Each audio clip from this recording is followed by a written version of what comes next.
Peel VCam is our hardware and software solution to virtual camera controllers. In this video, I will be doing an overview of the Peel VCam software, as well as its corresponding features in Unreal Engine 5.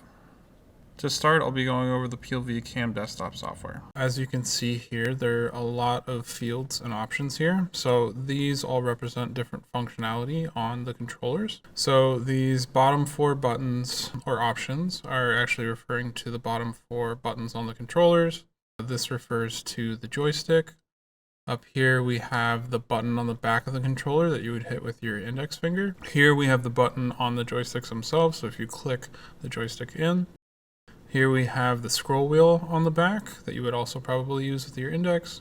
And then here we have 2 LEDs that would essentially turn on and off to show you different states. Any of these can be modified in terms of their functionality by just clicking on the option and then selecting a different option.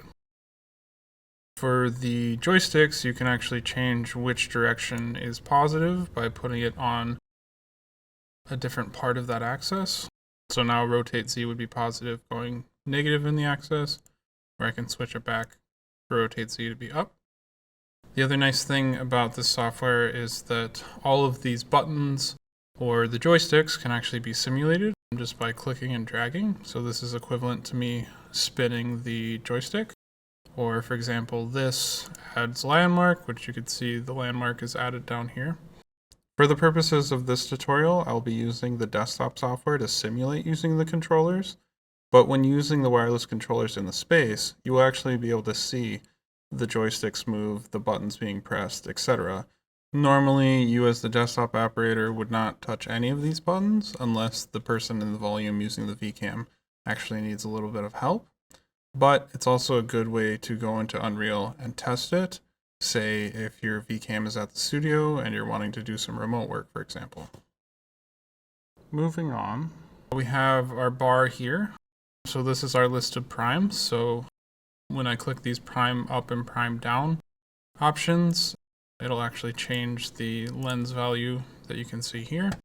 And it'll cycle through all of these. So depending on what you want your lens value to be, you can set this. All of these sensitivities down here can be changed depending on how fast you want things to move or change.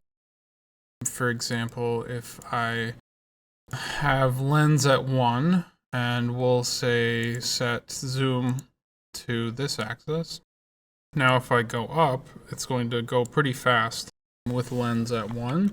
But if I change it to, for example, 0.1, I can slow down how fast the lens goes down. Obviously, it depends on how much you pull on the joystick. This also applies to navigational sensitivities, such as traversal sensitivity and rotational sensitivity. The nice thing about the lens, focus, and aperture is you can actually save these in presets. So if I click on this preset, it'll actually change both the value and the sensitivity of these values. So if you have certain settings for certain lens and certain scenes, you can make sure and just hit that preset and it'll go exactly to what you've already configured previously. The nice thing is that these lens presets can also be activated by a button. So for example, if I go here, put lens preset 2, and then I click this, it'll automatically switch to lens preset 2. You can also do this with these button presets. I haven't gone over these yet, but essentially this stores all of these different values in your buttons so you can switch in between them. So you can either go down here and just click. So like right now I'm on navigation, and if I want to go to cinematography mode, I can just click on this and you can see a bunch of the different values changed. And you can also put this in as a button. So you can see up in the top left and right here that I have navigation and cinematography. So I'm in cinematography mode right now. If I want to go to the navigation preset, I just got to click here. And then I already have the cinematography set up here. So if I want to switch back, I can just switch here.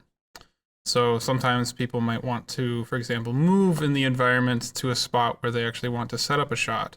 And then they want to make sure that they don't actually move outside of physical movement after that. So then you'd want to switch to cinematography so you can't actually like hit the joystick and then physically move yourself. The final thing that I'll go over that I can show later is these landmarks. So landmarks are essentially positions and yaw rotations that are saved when you're in the world, like a virtual world such as Unreal. So in case you want like 2 angles of a shot, but you don't have to move to that position each time, you can just add one of these simply by clicking on this button. And then you can switch which landmark is active using these buttons, for example. So like right now you're on 13, 14, 15, and you can go back. The final thing is that there's the sensor here. So you can set what camera is actually being emulated in Unreal Engine. The other final setting is this damping setting. So it's just essentially smoothing or dampening of the movement. So there's one for rotation, one for translate X, one for translate Y, and one for translate Z. So this should mostly cover everything for the VCam app. Before talking about the functionality in Unreal for the Peel VCam, I wanted to quickly discuss the structure of it in the scene. So as you can see, this is what populates in the outliner when you spawn the Peel VCam. So we have the Peel VCam object, which is the camera itself. That is parented to a magic carpet, which is also parented to a dolly. Now, for most use cases, you will just be using the Peel VCam and the magic carpet. So the Peel VCam is what gets in your motion capture data and controls the camera. When doing any translation, we use the magic carpet. So you can think about moving your motion capture volume around in an Unreal environment. So you can still move within the environment and move with the virtual camera controllers with the joysticks, and you won't have any issues with rotation or translation. On top of this, if you wanted to set up a virtual dolly, you could have your dolly moving in a certain direction along a spline.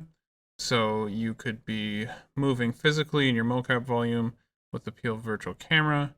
You could also be moving with the joysticks at the same time, moving that magic carpet, while your dolly is actually moving you along a path at the same time. So that is our structure of the Peel VCam in Unreal, and shows you how complex the level of control that you can actually have over your movement in a virtual scene. Now I'm going to show you all of the features in Unreal for Peel VCam, including our easy to use widget. Okay, so if we were to just install this and we wanted to get our VCam up and running, all you'd have to do is click this button, which pulls up this widget, and I can click spawn. And now VCam is already in the scene. And you can see that the desktop app interacts with it. The desktop app, as long as it's on the same computer, will connect automatically. If it's not on the same computer, all you have to do is you have to type in the IP address here and make sure that the port's correct.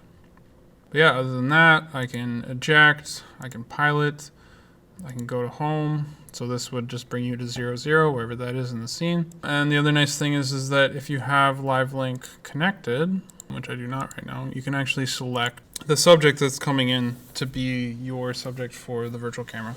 So you can set that right here. So to set this up from the beginning, it's just click the Peel VCam Tools button, make sure that it's connected. Then you can spawn it and it should automatically connect. And then you can connect the live link subject and you should pretty much be ready to go. There are also this button to open take recorder, and then you can also change to standard frame rates. If you want higher frame rates, you can always just come over here and choose that yourself. And you can see that I can actually control all of this just with the desktop app, as if I was using the controllers. Everything's a little bit blurry, so I can actually switch to cinematography mode. And then I can show my debug focus by clicking here.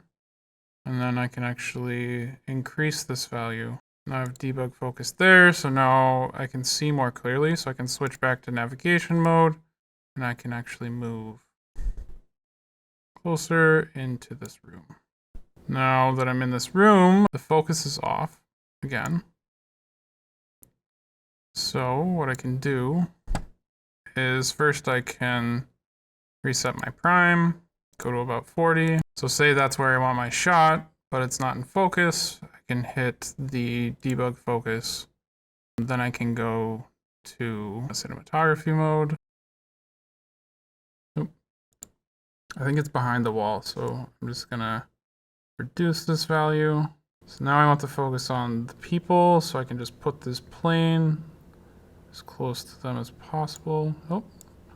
So I want the focus to be on the orange robot in the back. Then I can just hit Debug Focus. The other nice thing is with this is that in cinematography mode, you can control any like cinematics that you already have set up. So you can, for example, there's a clip you can see being played right here, and I can just play toggle, right? I can also pause. If I want, I can come over here and change this to next frame, change this to previous frame, and I can actually go frame by frame. So say I wanted to start at a sequence or capture a certain pose for a longer time, I can make sure to go frame by frame and get exactly what I want. I can also change this value to, for example, use the joystick to go frame by frame. So I can go forward this way, I can go faster, or I could go backwards, right? I can also show you landmarks this way. So say I want this as one of my landmarks. So I can set that, and then what I'll do is I'll traverse over here and say I just want the opposite angle. And rotate around, so I can probably move out a bit. Say this is the other shot that I wanted. So then I can add another landmark. So I'll add that there. And then I can also label them. So the character in white is named Bellica. So I can do Bellica for that one. And then for this shot, it's Muriel. So I can just put Mirror, right? So then depending on who I want to focus on in the scene, I can actually go to, for example, in this, if I want to switch to Bellica, I can just click here and go to the next landmark. Or if I want to switch back, I can go here. So this way you can switch the camera in real time, depending on where you want to focus, or maybe you're in a world where there's multiple different scenes in the same environment, and you don't want to have to like find that part because it might be far away. You can set landmarks for that. It really just depends on what you need for your shoot. Thank you for watching. For more information on Peel VCam, you can follow the link in the description to our website, and feel free to contact us for an in-person demo or any other questions you might have.